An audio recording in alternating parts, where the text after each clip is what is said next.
दोस्तों आज हम आपको बताएंगे भारतीय नागरिक को मिलने वाले नामांकित पुरस्कार के बारे में। वास्तव में पुरस्कार कितने प्रकार के होते हैं और किसे दिए जाते हैं, इसका चयन कैसे होता है, ऐसा आप जानने के लिए वीडियो को अंत तक जरूर देखेगा।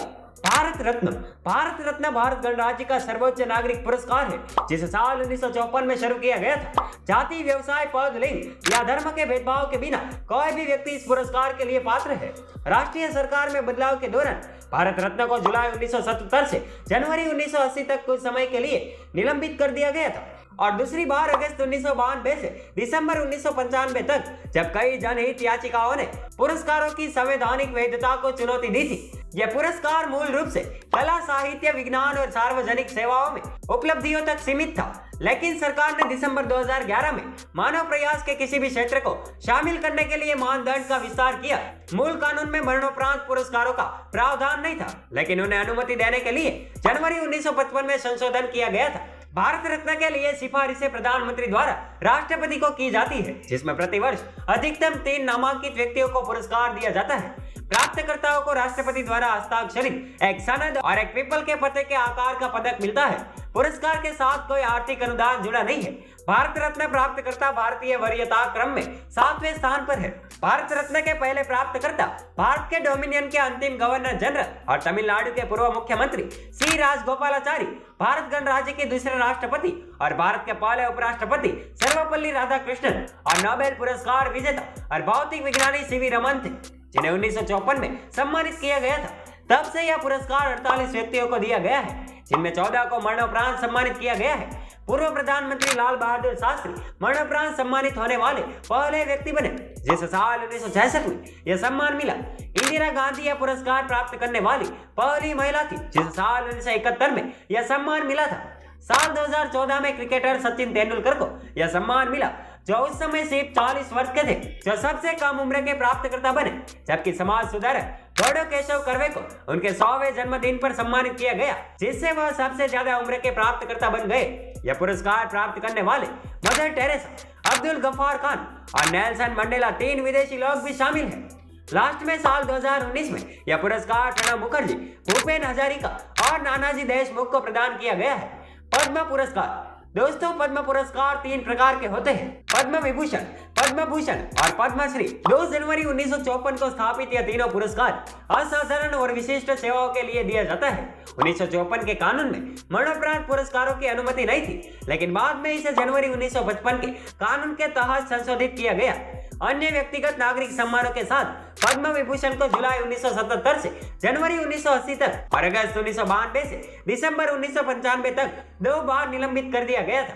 जाति, व्यवसाय, पद या लिंग के भेदभाव के बिना सभी व्यक्ति इन पुरस्कारों के लिए पात्र हैं। हालांकि डॉक्टर और वैज्ञानिकों को छोड़कर पीएचडी के साथ काम करने वाले सरकारी कर्मचारी इन पुरस्कारों के लिए पात्र नहीं है। इस पुरस्कारों के साथ कोई आर्थिक अनुदान जुड़ा नहीं है। हर वर्ष 1 मई और 15 सितंबर के दौरान इस पुरस्कार के लिए सिफारिशें भारत के प्रधानमंत्री द्वारा गठित पद्म पुरस्कार समिति को प्रस्तुत की जाती है। यह सिफारिशें सभी राज्य और केंद्र शासित प्रदेश सरकारों के साथ साथ भारत सरकार के मंत्रालयों, भारत रत्न और पद्म विभूषण पुरस्कार विजेताओं, उत्कृष्ट संस्थान, मंत्रियों, राज्यों के मुख्यमंत्रियों और राज्यपालों, संसद सदस्यों से प्राप्त होती है। यह समिति बाद में आगे की मंजूरी के लिए अपनी सिफारिशें प्रधानमंत्री और भारत के राष्ट्रपति को सौंपती है। पुरस्कार प्राप्तकर्ताओं की घोषणा 26 जनवरी भारत के गणतंत्र दिवस पर की जाती है।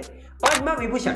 पद्म विभूषण भारत रत्न के बाद भारत गणराज्य का दूसरा सबसे बड़ा नागरिक पुरस्कार है।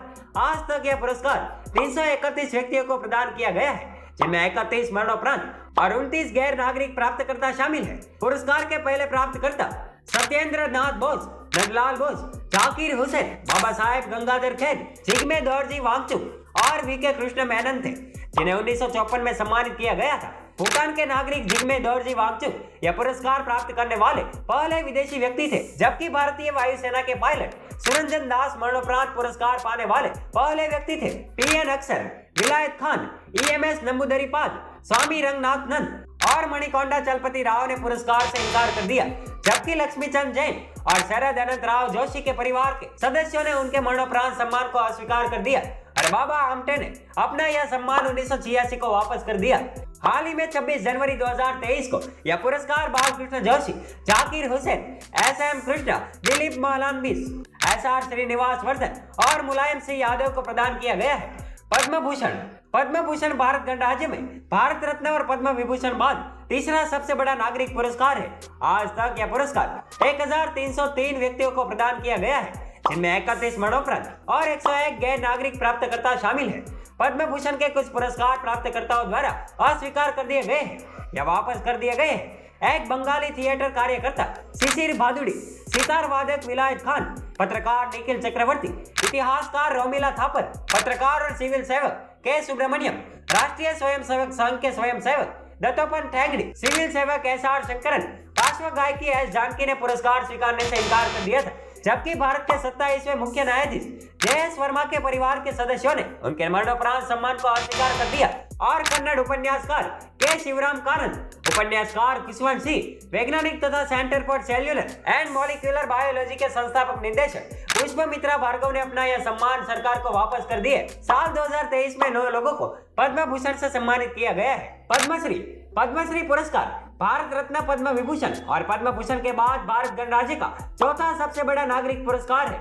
आज तक यह पुरस्कार 3421 व्यक्तियों को दिया गया है, जिनमें 31 मरणोपरांत और 101 गैर नागरिक प्राप्तकर्ता शामिल हैं। संगीतकार हेमंत कुमार मुखर्जी, सितार वादक विलायत खान, लेखक मामोनी रायसोम गोस्वामी, पत्रकार कनक सेन डेका, पर्यावरण कार्यकर्ता Sunderlal Bahuguna, English billiard champion Michael Ferreira और प्रसिद्ध बॉलीवुड पटकथा लेखक सलीम खान सहित कई संभावित प्राप्तकर्ताओं ने विभिन्न कारणों से पद्मश्री लेने से इनकार कर दिया है। अन्य व्यक्तियों जैसे फिल्म निर्माता हरिबम श्याम शर्मा, लेखक कणीश्वर नाथ रेणु, पंजाबी लेखिका दलीप कौर तिवाना और प्रसिद्ध कवि जयंत महापात्रा ने शुरू में सम्मान स्वीकार करने के बाद इसे वापस कर दिया है। साल 2023 में 91 लोगों को पद्म भूषण से सम्मानित किया गया है। तो दोस्तों, भारतीय नागरिकों को मिलने वाले इस नामांकित पुरस्कार के बारे में जानकर आपको कैसा लगा? और दोस्तों, अगर आपके परिवार में किसी को यह पुरस्कार मिला है तो हमें कमेंट करके जरूर बताएं। और दोस्तों, अगर आपको वीडियो पसंद आया हो तो इस वीडियो को शेयर करो, लाइक करो और ऐसे ही मजेदार वीडियो को देखने के लिए हमारे फेसबुक पेज को फॉलो जरूर कीजिए और हमारे यूट्यूब चैनल को सब्सक्राइब करके बेल आइकन दबाना मत भूलें।